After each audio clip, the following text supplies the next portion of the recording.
Hey everybody, and welcome back to another video. Today we're taking a look at a PS3. The difference between this one and the ones I usually do is there's no flap. This is a PS3 G01 model, so right after the backwards compatible. And as you see here, it has yellow light of death.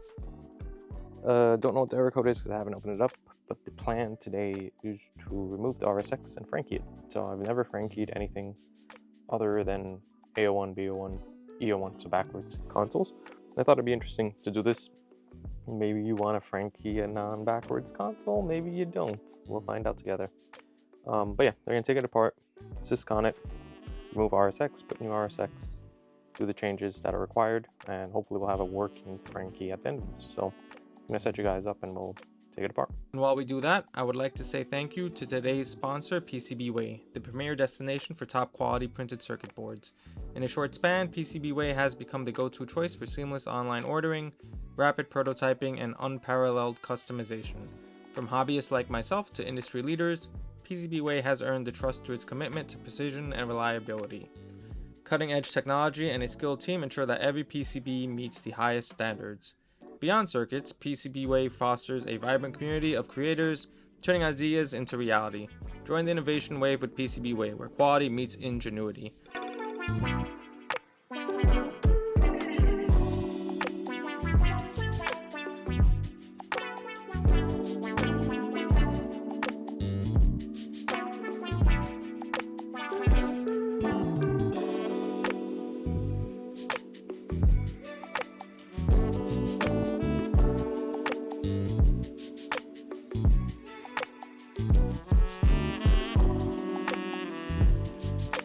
Alrighty, so we have everything wired up. We have the syscon, we're off in, so I'm just going to check the error log. And we're getting 3034 4001 straight down. So as you see, you know what that means. If you don't know, now you'll know. The RSX is bad, so we'll replace it. Not going to put a 65, we'll put a 40.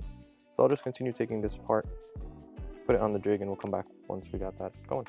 Alright, so as you see, we have everything wired up, screwed down to the jig. I'm using a cock jig, so the board is slightly smaller, so don't worry about that. It's perfect. So what I usually use for my flux is this. If you haven't heard of it, it's called INSAT Superflux with an expiration date of 2013. And what it is it's like a liquid flux. Once upon a time, this was the bee's knees when it came to flux for lifting, reflowing, reballing, everything. The closest thing to it nowadays is this, which is the ACE Get Fluxed Mate Liquid Rosin Reflow Flux. And it's basically the same. It looks lighter because of my camera, but it works great. I've been using it for quite a while, and the way you use it is it comes with a nice little dropper. You angle your motherboard like so, and you just kind of squeeze it under the BGA, and what you're looking for is for it to come out on the opposite side. And you'll notice when it does, and when it does, what you want to do is, like me, it's coming out there. Kind of go around, so you bring it back this way, you bring it down, bring it the other way, and what you're doing is you're essentially coating the entire underside of the board in flux. So basically that's done there. What I would do from here is put it back on the board, put it back on my machine, heat it up, we'll lift off this, we'll watch it, we'll lift the chip, clean it, blah blah blah blah blah. If you want to get this, it comes in two forms, so I think this is the 100 ml, and of course there is a smaller version, which is the 50 ml, and it works great. I've been using it to lift RSXs, GPUs. You can also use them if you'd like. When you're reattaching, you add a few drops to the chip, you spread it around, and what it does is, since it's a bit tacky, it helps to hold the balls in place. And just like the INSAT Superflux, it helps with like oxidation, cleaning off oxidation and stuff like that. You'll see when it activates, but that's basically it from here. I'm gonna slide it on the machine and we'll switch views. Welcome to a familiar view. So same thing, Archie's here, everything's centered. So in case if you need a quick run through, the way my profile works is I have my bottom heater set to 260. As you see, my top thermocouple is set to 19 currently. That's the ambient temperature. When I hit start, it's going to preheat for about 6 minutes. When this hits usually 150, 160, the top heater kicks in. My steps are 180, 200, 210, 220, 230. Usually at 218, I can jiggle, jiggle, jiggle, and lift it off. So what I like to do here is around 100 is when I can pry off the RSX. So I have two thermocouples. This one is an external one. This one's internal to the Dachi. I just like them to make sure. So we'll hit the start button and you'll see it all happen in real time.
So another new tool I'm going to start using is the Delid tool. You can get this at PS3 Delid Tool, PS3 Delid. I'll leave a link to it. Yeah, I bought a full kit, so I believe mine comes with thermal paste and stuff. You can just get the Delid tool. So as you can see, it's nicely wrapped. Sorry, nicely packed, not wrapped, which is always nice. So I got me some thermal paste. Got me the Delid tool. Got me a second Delid tool, just in case, I guess. And PS3 thermal pads. So if you don't want to cut your thermal pads, you can get pre-cut ones. This paste is supposed to be good enough. The Delid tool. So let's take a look at this. So I've been using a painter's knife, so it's kind of cool to have a proper tool. And instructions to use this is on the website, so I'm not gonna, show you, but this is what it looks like. Comes with an extra tip, which is always good. Store that away for safekeeping. And I believe, don't quote me on this, what you do the first time is, this is the top, that's bottom, you would bend it, so in a 90-degree angle, then you would stick it under the cell and go around. I'll kind of show you how I do it. Follow instructions on the website, don't follow what I do. But yeah, if you're looking to delid, I would say this is a good place to start. So yeah, we'll use this to delid the cell after I'm done flowing on the drip.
Okay, so we have everything put back together. I'm authed in over there. You can see it. Just gonna type bring up. Hit enter. Oh no, can't spell. Bring up. I hear the hard drive spinning. Double beep.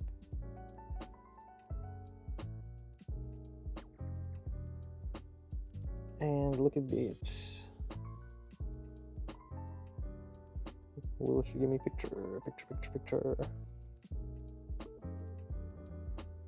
We're locked in over here. The light isn't blinking, so I should be getting a picture. And there we go. Picture. Oh, picture. So she's good to go. Nice. So 40 nanometer G01 Frankie done. I need to do the voltage on the other side and I guess the tokens, and we'll be good to go. So I'll show you where the voltage goes. You saw me do it in the silver PS3, so it's kind of the similar way. So let's do that next.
Okay, we have everything together. Multimeter set to volt, DC.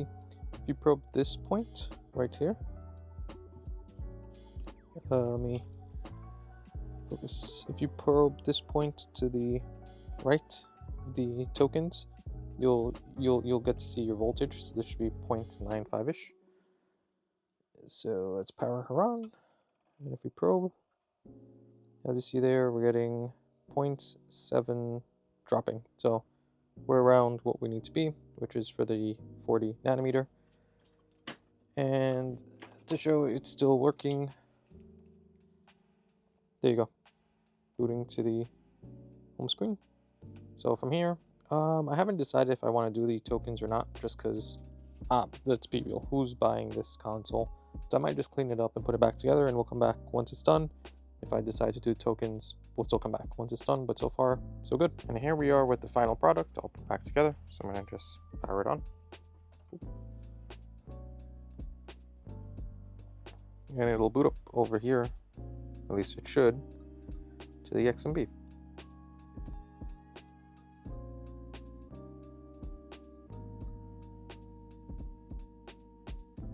Imagine if it didn't, that would have been a funny one. But yeah, there it is, a PS3 G01, as you see there, with a 40 nanometer, no flap. So yeah, that's it. If you thought this was interesting, useful, I don't know, leave a comment down below. As always, like, comment, subscribe. It's always useful. And yeah, if you're looking for anything, I guess you could check my website. Yeah, thanks for watching, and see you guys in the next one. See ya.